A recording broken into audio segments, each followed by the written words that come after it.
ভারত কি আসলেই বাংলাদেশের ভালো চায়? আজকের পুরো ডকুমেন্টারিতে শুধু এই প্রশ্নটির উত্তর খোঁজার চেষ্টা করব। আমরা তুলে ধরার চেষ্টা করব ৭১ সাল থেকে এই ২৪ পর্যন্ত ভারতের কার্যকলাপ, ভারতের বিহেভিয়ার উদ্ভুততা নাকি শান্তিপ্রিয়তা, তা ভিডিওটি পুরো দেখলেই হয়তো কিছুটা আন্দাজ করতে পারবেন। তো চলুন গল্পের পেছন থেকে শুরু করি। ১৯৭১ সালের মুক্তিযুদ্ধে ভারত বাংলাদেশকে প্রচুর সাহায্য করেছে। বাংলাদেশের মানুষকে মুক্তিযুদ্ধের সময় নিজের দেশে আশ্রয় দেওয়া, মুক্তিযোদ্ধাদের প্রশিক্ষণ দেওয়া, মুক্তিযুদ্ধে সেনা সহায়তা দেওয়া, আরও কত কী না করেছে। অবশেষে বাংলাদেশ স্বাধীন হলো, কিন্তু তারপর হঠাৎই মনে প্রশ্ন জাগে, এটা কি স্বার্থপরতা নাকি ভালোবাসা? আসুন ভেতরে ঢুকি। ভারত পাকিস্তানের মধ্যে চরম বৈরী সম্পর্ক কারই বা অজানা। ১৯৬৯ সালে ভারতের সাথে পাকিস্তানের যুদ্ধের ক্ষত ভারতের হৃদয়ে তাজা না থাকলে ভারত কি বাংলাদেশকে ৭১-এর মুক্তিযুদ্ধে সহায়তা করত? তা নিয়ে যথেষ্ট সন্দেহ আছে। কেন এ কথা বলছি তা একটু পরেই জানতে পারবেন। ৩০ লক্ষ বাঙালি শহীদের বিনিময়ে অর্জিত স্বাধীনতার পর তথাকথিতভাবে আবির্ভূত হওয়া পাতি নেতা ভারতের নাকি শর্ত ছিল যে বাংলাদেশের কোনো নিজস্ব সেনাবাহিনী থাকবে না।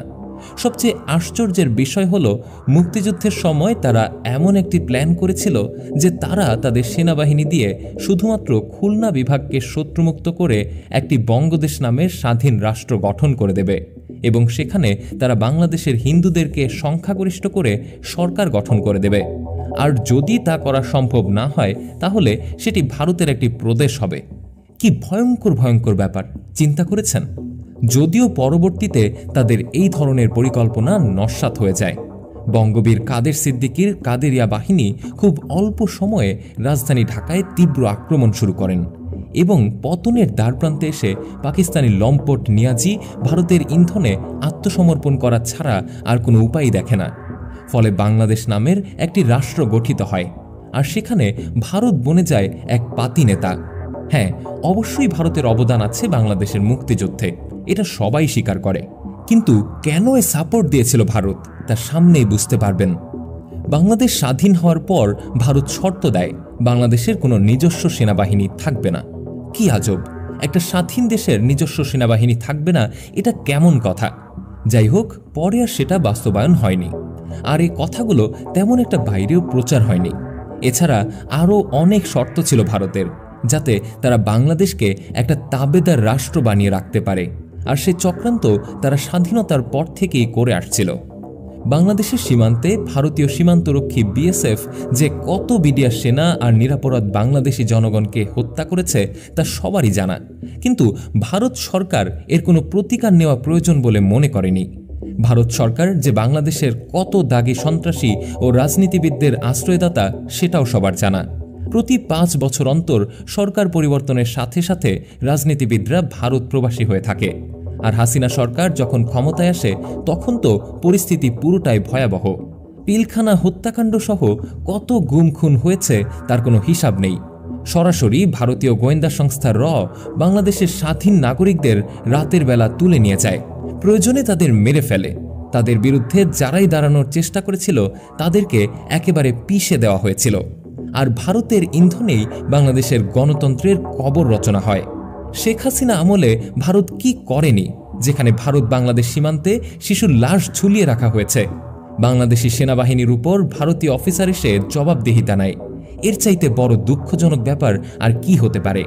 এবং এছাড়াও ভারত বাংলাদেশকে যেভাবে পেরেছে সেভাবেই ব্যবহার করেছে এবং এখনও ষড়যন্ত্র চালিয়ে যাচ্ছে তারা।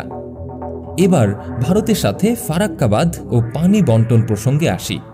১৯৭০ সালে এর কাজ সমাপ্ত হয় এবং ৫ বছর পর বাংলাদেশ সরকার ১৯৭৫ সালে ১০ দিনের জন্য গঙ্গা হতে অনুমতি দেয় পরীক্ষামূলকভাবে পানি অপসারণ করার।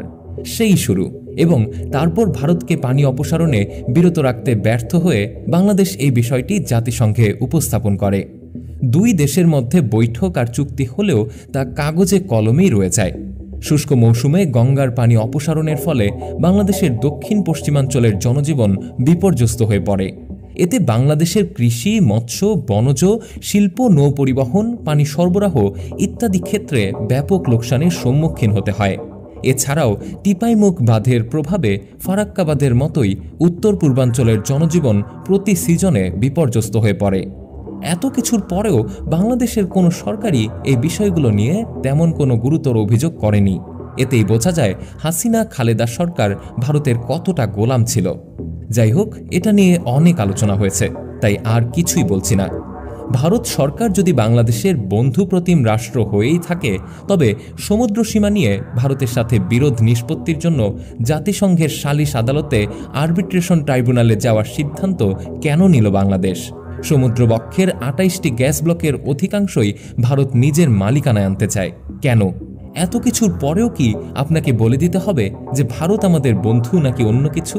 মাওলানা ভাসানীর একটা খুবই পরিচিত কথা রয়েছে, ভারত হলো আমাদের জাতশত্রু। এই কথাটা যে প্রজন্ম বুঝতে পারবে সেই হলো জাতির শ্রেষ্ঠ সন্তান। এই যুগে এসে আমার মনে হচ্ছে যে ভারত যে আমাদের ভালো চায় না, এটা বুঝতে পারাও একটা বড় অর্জন। 1971, a new nation is born. How a cry of anguish made India help set a nation free.